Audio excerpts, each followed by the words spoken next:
नमस्कार, जनवार्तामध्ये आपल्या सर्वांचं स्वागत। सर्वप्रथम पाहूया ठळक बातम्या।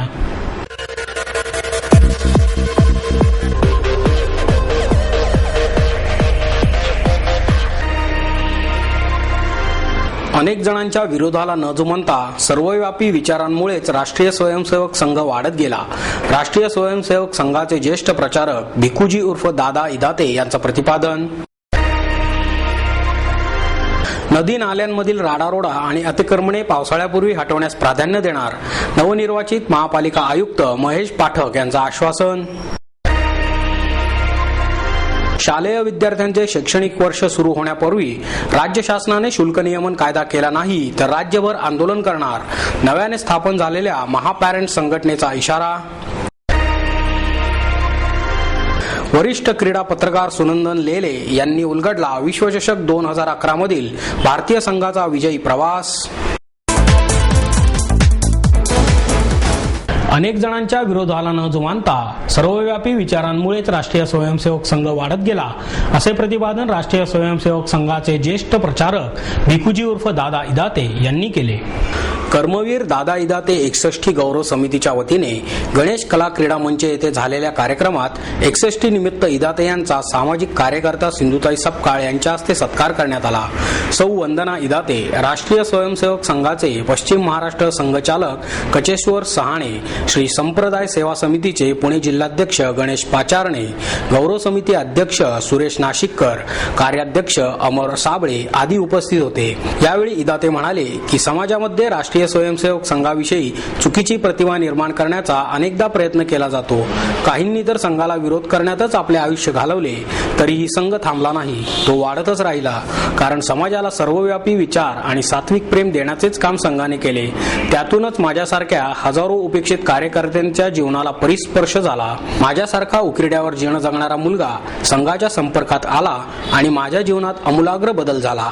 संघ हा परीस आहे, ज्यांना ज्यांना त्याचा स्पर्श झाला त्यांच्या जीवनाचे तर सोने झालेच, पण या कार्यकर्त्यांनी अहोरात्र कष्ट करून समाज घडवण्याचेही काम केले। आज समाजात संघाविषयी जाणीवपूर्वक चुकीची प्रतिमा निर्माण करण्याचा प्रयत्न केला जात आहे, पण अनेक जणांच्या टीकेनंतरही संघ दिवसेंदिवस वाढतच आहे। संपूर्ण समाजाबद्दल प्रेमभाव निर्माण करण्याचा प्रयत्न आणि सर्वव्यापी विचार हेच त्यामागचे कारण आहे। वर्तनात परिवर्तन घडवावे लागते, त्यासाठी समाजाच्या मानसिकतेतही बदल करावा लागतो। हे बदल करण्याचे सामर्थ्य केवळ संघात आहे। त्यामुळेच कार्यकर्त्यांनो संघांकडे दुर्लक्ष करू नका, असे आवाहनही इदाते यांनी केले। या निमित्त 61 न्याती संस्थाचा सत्कार केला गेला। नाशिककर यांनी प्रास्ताविक केले तर साबळे यांनी आभार मानले। नदी नाल्यांमधील राडारोडा आणि अतिक्रमणे पावसाळ्यापूर्वी हटवण्यास प्राधान्य देणार, असे आश्वासन नवनिर्वाचित महापालिका आयुक्त महेश पाठक यांनी दिले। गेल्या 20 वर्षांच्या प्रशासकीय कारकिर्दीमध्ये पाठक यांनी प्रथमच महापालिकेच्या आयुक्त पदाची सूत्रे हाती घेतली। दबाव घेऊन काम करण्याची माझी वृत्ती नाही, त्यामुळे कोणत्याही राजकीय पक्षाचा दबाव न घेता सर्वांना बरोबर घेऊन काम करणार आहे, असे पाठक यांनी यावेळी स्पष्ट केले। अभियांत्रिकी महाविद्यालय व्याख्याता, दूरदर्शनवर सहवृत्त संपादक, जिल्हा परिषदेतील मुख्य कार्यकारी अधिकारी, जिल्हाधिकारी, भूजल व्यवस्थापन आणि सर्वेक्षण विभागात संचालक, मंत्रालयाच्या सहसचिव, मुंबई आंतरराष्ट्रीय विमानतळावरील विशेष कार्यकारी अधिकारी, महाराष्ट्र प्रदूषण नियंत्रण मंडळाचे संचालक यासारख्या भिन्न ठिकाणी वेगवेगळ्या जबाबदाऱ्या भूषविलेले पाठक अधिकारी म्हणून प्रथमच महापालिकेत दाखल झाले। आयुक्तपदाच्या कारकिर्दीतला त्यांचा पहिला दिवस त्यांनी अधिकारी वर्गाच्या गाठीभेटी घेण्यात आणि कामकाजासंदर्भातील विविध फायली कागदपत्रांच्या वाचनात व्यतीत केला। राम नदीचीही त्यांनी पाहणी केली। पत्रकारांशी बोलताना ते म्हणाले, पावसाळ्यापूर्वीची कामे तातडीने करण्यास माझे प्राधान्य आहे। राम नदी संदर्भात न्यायालयाने नव्या बांधकामांना स्थगिती दिली आहे। नदी नाल्यांच्या पात्रांची रुंदी कमी करणारी बांधकामे केली जाऊ नयेत, हे न्यायालयाचे म्हणणे आहे, परंतु पात्रातील राडारोडा काढणे आणि अतिक्रमणे हटवण्यास बंदी नाही। त्यामुळे ही कामे 31 मे पूर्वी उरकण्याचा माझा प्रयत्न राहील। रस्ते, ड्रेनेजच्या कामांना गती दिली जाईल। आपत्कालीन व्यवस्थापन आणि आरोग्य सुविधांबाबत पाठक म्हणाले, धूळ, धूर आणि ध्वनी प्रदूषणाचा प्रश्न पुण्याच्या दृष्टीने गंभीर आहे. वाढती लोकसंख्या, वाहनांची संख्या आणि विकास कामे आपण थांबवू शकत नाही. मात्र शहरातील वृक्षराजी वाढवण्याचे काम आपण करू शकतो. त्या दृष्टीने पुण्यातील हिरवाई वाढवणे आणि ती जतन करण्यासाठी मी प्रयत्न करणार आहे. नदीचे प्रदूषण कमी करण्याचा भाग दीर्घकालीन नियोजनाचा आहे. त्यासाठी योग्य ती पावले उचलली जातील. दरम्यान विविध पक्षांच्या पदाधिकाऱ्यांनी, महापालिकेतील विभाग प्रमुखांनी तसेच शहरातील बांधकाम व्यावसायिक आणि नागरिक यांनी आयुक्तांची भेट घेतली. मेनली आपण इमिजिएट जे इश्यूज आहेत त्या इमिजिएट इश्यूजवरती कन्सन्ट्रेट करतोय. पावसाळी, पूर्व पावसाळी कामं आणि याशिवाय त्याच्यानंतर मीडियम टर्म आणि लॉंग टर्म इश्यूज आपण आयडेंटिफाय केलेले आहेत. काही 1-2 ठिकाणी मी भेटी दिली आज आणि उद्या पण मी भेटी देणार आहेत. मेनली जे कल्वर्ट्सची कामं आहेत आणि मेनली रस्त्याची जी अपूर्ण कामं आहेत ती मार्गी लागायला पाहिजे. 31 मेपर्यंत कुठल्याही परिस्थिती पूर्ण व्हायला पाहिजे असा माझा प्रयत्न राहील. मेनली त्याच्यामध्ये असं म्हटलेलं आहे, पिटिशनमध्ये आदेश असा आहे की आपली रुंदी कमी होईल, नदीची, नाल्याची रुंदी कमी होईल अशी कुठली कृत्य करू नये किंवा त्याच्यामध्ये कंक्रीट बांधकामांना बंदी आहे. तर हे अवॉइड करून जे आम्ही क्लिअरन्स करतोय किंवा रबर काढतोय, त्याच्यामधून डेब्रिज काढतोय, त्याला कुठलाही प्रॉब्लेम नाही.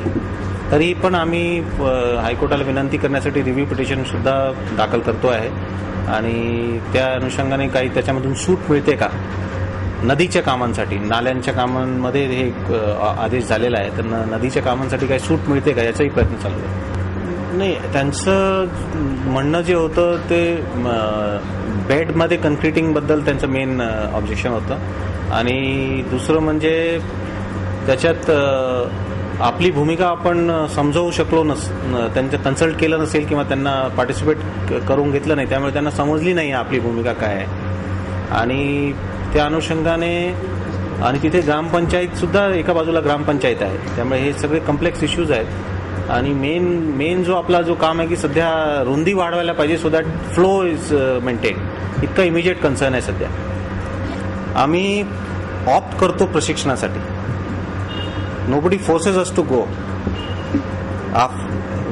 When we join, there are 2 phases, phase 1, phase 2. After that, within 6 to 9 years, there is phase 3. 9 to 16 years, there is phase 4. And 16 and above, to become principal secretary, there is phase 5. तर हे जे phases आहेत, they are given for a particular batch. तर आता जसं phase 4 आहे, that is for batch 94. 94 किंवा 93 चे पण अलाउड आहेत, 92 चे पण अलाउड आहेत आणि 91 चे काही राहिलेले आहेत ते पण अलाउड आहेत. आणि त्याची सिस्टम अशी आहे की ऑनलाईन रजिस्ट्रेशन करायचं असते. I am telling you the theoretical method. Online registration करा असं पत्र येतं. तुम्हाला हा चान्स आहे किंवा पुढच्या वर्षी चान्स आहे, त्याच्या पुढच्याही वर्षी चान्स आहे. You can please register online. आता you have done phase 3, you are going. So you have done phase 4. So registration यांनी ऑनलाईन करायचं असते. If you have registered, that means you are want to go. Then you are picked up for training. So that is the method. If you want, I can show you that. So nobody tells you to go. You opt by registering online.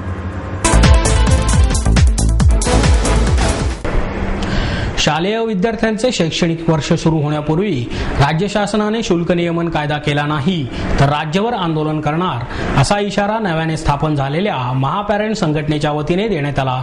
शिक्षण संस्था चालकांकडून विद्यार्थी पालकांची होत असलेली आर्थिक पिळवणूक, शिक्षणाव्यतिरिक्त सुविधांवरच देण्यात येत असलेला अधिक भार, शाळांचा मनमानी कारभार या आणि अशा अनेक समस्यांना तोंड देण्यासाठी महाराष्ट्रातील पालकवर्ग संघटित झाला असून महापॅरेंट्स या संघटनेची स्थापना करण्यात आली आहे. या संघटित चळवळीच्या जोरावर आता राज्य पातळीवर सर्वच शाळांच्या पालकांना न्याय मिळवून देण्यासाठी लढा उभारण्यात येणार आहे. महापॅरेंट्स या संघटनेच्या स्थापनेनिमित्त येत्या 21 मे रोजी दुपारी 12 वाजता डॉक्टर बाबासाहेब आंबेडकर सभागृहात कार्यक्रमाचे आयोजन करण्यात आले आहे, अशी माहिती विवेक वेलणकर, हरीश बुटले आणि विविध पालक संघटनांच्या पदाधिकाऱ्यांनी पत्रकार परिषदेत दिली. कार्यक्रमाला ज्येष्ठ समाजवादी नेते भाई वैद्य, पर्यावरण तज्ज्ञ डॉक्टर विश्वंभर चौधरी, ॲडव्होकेट असीम सरोदे प्रमुख पाहुणे म्हणून उपस्थित राहणार आहेत. यावेळी महापॅरेंट्सची स्थापना करण्यामागची भूमिका, संघटनेच्या लोगोचे अनावरण तसेच संघटनेच्या संकेतस्थळाचे उद्घाटन आणि संघटनेच्या नियामक मंडळाची तसेच पुणे विभागीय आणि पुणे जिल्हा कार्यकारिणीची घोषणा करण्यात येणार आहे. महापॅरेंट संघटनेला पुण्यातील रोझरी, स्प्रिंगडेल यासारख्या 6 पालक संघटनांनी जाहीर पाठिंबा दिला आहे. महाराष्ट्रातील सर्वच शाळांच्या पालक संघटनांनी या महापॅरेंट शिखर संघटनेत सहभागी होण्याचे आवाहन संघटनेच्या माध्यमातून करण्यात येत आहे. पालकांना एकाच व्यासपीठावर आणण्याचा हा संघटनेचा मुख्य उद्देश असल्याचे बुटले यांनी यावेळी सांगितले. या संकल्पनेनुसार महाराष्ट्रातील सर्व 35 जिल्ह्यांचे पालक संघ एकाच छताखाली आणण्याचा मनोदयही वेलणकर, बुटले आणि संघटनेच्या पदाधिकाऱ्यांनी बोलून दाखवला. त्यासाठी महाराष्ट्र पातळीवर नियामक मंडळ, विभागीय मंडळ, जिल्हा मंडळ, तालुका मंडळाची स्थापना करण्यात येत आहे. ज्या पालकांना संघटनेचे सदस्यपद स्वीकारायचे आहे त्यांच्यासाठी संकेतस्थळावर पूर्ण माहिती उपलब्ध करून देण्यात येणार असल्याची माहितीही यावेळी देण्यात आली. आता गेले 10 महिने पुणे शहरातून तसेच महाराष्ट्रातील वेगवेगळ्या शहरातून वेगवेगळ्या शाळांच्या विरोधात फीबद्दल आणि इतर सुविधांबद्दल आंदोलने लोक रस्त्यावरती उतरली होती. परंतु जे काही सरकारी त्याबद्दल सरकार अतिशय उदासीन आहे. कुठला कायदा करायचा म्हटलं तरी अजून तो पटलावर आणण्यात आला नाही. जाणीवपूर्वक तो वेळोवेळी पुढे ढकलला जातोय. त्याकरता हे महापॅरेंटचा आमचा पहिला अजेंडा असेल. जोपर्यंत कायदा होणार नाही तोपर्यंत आम्ही हा लढा पूर्णपणे चालू ठेवणार आहे. तोही याच वर्षी व्हावा असा आमचा आग्रह असेल. आता जवळजवळ पुणे शहरातील 10 शाळांच्या पालक संघांनी आम्हाला पाठिंबा दर्शवला आहे. त्यात मुख्यतः क्रिसेंट पालक संघ असेल, सिंहगड स्प्रिंगडेलचे पालक संघ असतील, JSPM म्हणून एक संघ आहे त्यात तसेच SNDT पिंपरी चिंचवड, इखलास सय्यद म्हणून असे विविध पालक संघांनी आम्हाला पाठिंबा दर्शवलेला आहे. याच्या पुढच्या काळामध्ये जोपर्यंत शिक्षण शुल्क कायदा होत नाही तोपर्यंत हा लढा पुणे शहरातील पालक तसेच महाराष्ट्रातील सर्व पालक संघटना रस्त्यावरती एकत्रितपणे उतरून हा लढा समर्थपणे पुढे पेलणार आहेत. या आत्ता जो मसुदा त्यांनी पाठवलेला आहे आम्हाला, तो एकदम पूर्णपणे फसवणूक प्रकारचा मसुदाचा जो पाठवलेला आहे. त्यात आम्ही जवळजवळ 300 तक्रारी त्या ठिकाणी पुणे शहरातून गेल्या होत्या, परंतु त्यातली कुठलीही तक्रारचं निवारण त्यामध्ये केलेलं दिसून येत नाही. आणि तो जो समिती नेमलेली त्यामध्ये बहुतांशी जे आमदार आहेत त्यांच्या स्वतःच्या स्वार्थासाठी आणि त्यांच्या शाळा कॉलेजचे त्यांच्या स्वतःच्या संस्था असल्या कारणाने जाणीवपूर्वक या मसुद्यातून त्यांनी पळवाटा शोधलेले आहेत. त्याला पूर्णतः आमच्या पालक संघातर्फे विरोध असेल. जोपर्यंत या समितीवरती कुठलाही संस्था नसलेले आमदार जोपर्यंत येत नाही, ज्यामध्ये त्याचा पर्सनल इंटरेस्ट असेल, असे आमदार या समितीवरून नक्कीच काढून टाकले जायला पाहिजे असं आमचं या ठिकाणी म्हणणे असेल. की हा पूर्ण शिक्षण शुल्क नियंत्रण म्हटल्याप्रमाणे त्यात कायद्यात तशा तरतुदी केलेल्या असाव्यात. वरिष्ठ क्रीडा पत्रकार सुनंदन लेले यांनी विश्वचषक 2011 मधील भारतीय संघाचा विजयी प्रवास उलगडला. विश्वचषक स्पर्धेदरम्यान काय घडले, पडद्यामागे काय झाले या संदर्भात सुनंदन लेले यांनी बरेच काही अनुभवले आहे. 2007 मधील जीवघेणी हार आणि 2011 विश्वचषकाचा विजयी प्रवास त्यांनी यावेळी मांडला. मीडिया क्लबने या कार्यक्रमाचे आयोजन केले होते. यावेळी बोलताना लेले म्हणाले, गेल्या विश्वचषक स्पर्धेतील पराभवास खेळाडू जसे जबाबदार आहेत तसेच गुरु ग्रेग चॅपलही जबाबदार आहेत. पण यंदाच्या स्पर्धेत खेळाडूंचे वाढलेले मनोधैर्य आणि प्रशिक्षक गॅरी कर्स्टन यांनी दिलेले कानमंत्र यामुळे विश्वचषकावर भारतीय संघ नाव करू शकला. 2007 मध्ये बांगलादेशकडून हार पत्करावी लागली. सगळे खेळाडू मनातून खच्ची झाले होते. सचिन वेडापिसा व्हायचा राहिला होता. सर विवियन रिचर्ड्स यांनी त्यावेळी सचिनला कानमंत्र दिला. ऑस्ट्रेलिया दौऱ्यानंतर संघाबाबत आश्वासक वातावरण निर्माण झाले होते. कर्स्टन यांनी खेळाडूंना कानमंत्र दिला. प्रत्येकाकडे विशेष जबाबदाऱ्या सोपवल्या होत्या. अंतिम सामन्यासाठी पुण्यातील काही क्रिकेट चाहत्यांनी 1.5 लाख रुपये देऊन तिकीट घेतले असल्याचेही लेले यांनी यावेळी सांगितले. ग्रेग चॅपलचं म्हणणं असं असायचं, Veeru you can play you can bat in your on style but always think about the team. म्हणजे काय, सेहवाग हा त्याच्या पद्धतीने बॅटिंग करतो, मग थिंक अबाउट द टीम हे मनात एक किलमिश कशाला टाकायचं, एक साशंकता मनात निर्माण काय करायची. इतकंच नाही, मला 2006 डिसेंबरची केपटाऊनची मॅच आठवते. ग्रेग चॅपलचा इंटरव्ह्यू करायला मी केपटाऊनच्या ड्रेसिंग रूमच्या बाजूच्या खोलीत गेलो होतो. ग्रेग चॅपलची माझी एवढी ओळख नव्हती, पण ग्रेग चॅपलनी माहिती काढली होती. बसल्या क्षणी मला हॅलो बिलो केलं, मुलाखत चालू झाली आणि नंतर मला ग्रेग चॅपल म्हटला होता, Sunandan, I know you are best friend of our best player but let me tell you era is over. Sachin बद्दल बोलत होते. आणि इतकंच नाही तर ग्रेग चॅपलनी सर्वात मोठी गंमती केली होती की त्यांचा माध्यमांबरोबर विचित्र संबंध होता. विचित्र संबंध म्हणजे काय, 5 झोनच्या 5 पत्रकारांना त्यांनी पकडून ठेवलेलं होतं आणि त्या 5 जणांना पकडून ते बरोबर स्टोरीज प्लॅन करायचे. ही गोष्ट सत्य आहे, कारण ही मी बघितलेली आहे.